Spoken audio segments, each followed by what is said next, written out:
when you're making cultural policy whose goal it is to increase the cultural realm, that the way that you increase the health of the cultural realm is to allow more people to participate in it in more ways.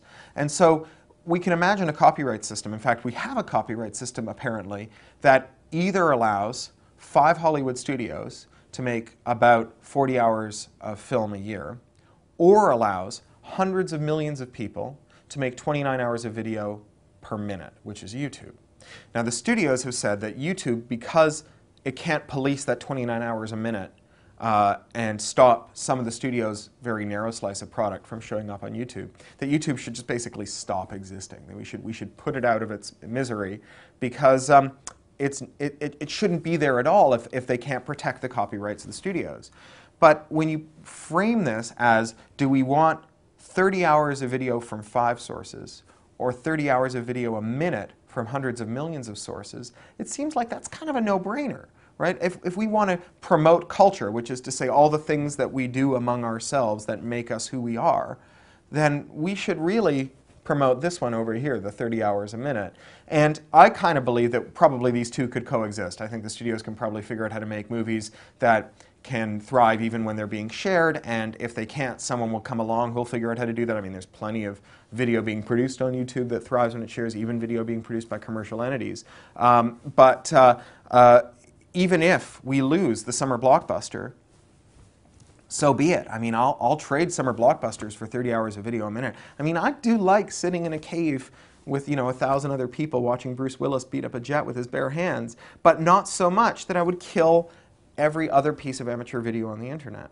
The copyright wars aren't new, of course. I say every pirate wants to be an admiral, right? So, in the first part of the 20th century, you had sheet music composers, Tim Panally, who represented the only real music industry, right? They were an industry as opposed to like a trade, because they had an industrial apparatus, a copying machine that made sheet music, and so they could sell it. They could sell it even when they weren't there. And you had performers who weren't really an industry, they were just a trade, because you could only make money as a performer if you were actually performing, and there was no industrial component.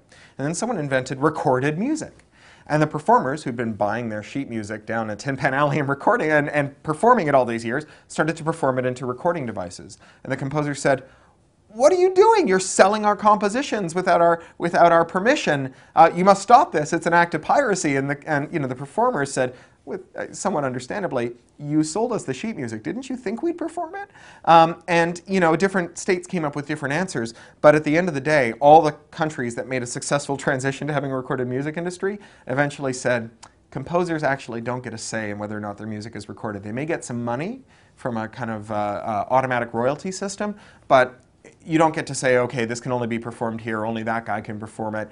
Once it's been performed once, everyone can perform it and everyone can record it, because that's how music is. So here you have the great pirates of the first decade of the 20th century, the music performers, the record labels. And the record labels turned around not that long afterwards and pointed at the radio stations and said, "What are you doing playing our records on the radio? You have no business doing it. That what we did when we took those compositions without permission, that was progress. What you jerks are doing, that's just piracy." And of course the broadcasters went out and they said, no, you should let us broadcast. And they eventually won that fight, and they were the brave pirates who'd become the mainstream. And so when cable operators started taking broadcast signals and pumping them out over cable wires, the broadcasters said, well, when we took that music from the record labels, that was progress. But when you take our radio diffusion and pump it down over a cable, that's just piracy. And the cable operators fought that fight. And along came the VCR, which could record programs off the cable. And the cable operators, having won the fight with the broadcasters, went along and said, when we took those broadcasts, that was progress. When you take our cable transmissions and record them on a VHS cassette, well, that's piracy. And then the company that invented the VCR, Sony, joined with the major studios in suing the internet for taking movies that had been diffused on DVD or on VHS cassette or over the air and putting them on the internet. And they said, when we took your broadcasts and put them on a cable, or when we took your cable diffusion and put it on a VHS cassette, that was progress. But when you take it and put it on the internet, that's just piracy. And the biggest difference now, I think, is the extent to which they're being taken seriously. I think it used to be true that no lawmaker believed that he could be reelected by breaking the thing that his constituents use to entertain themselves.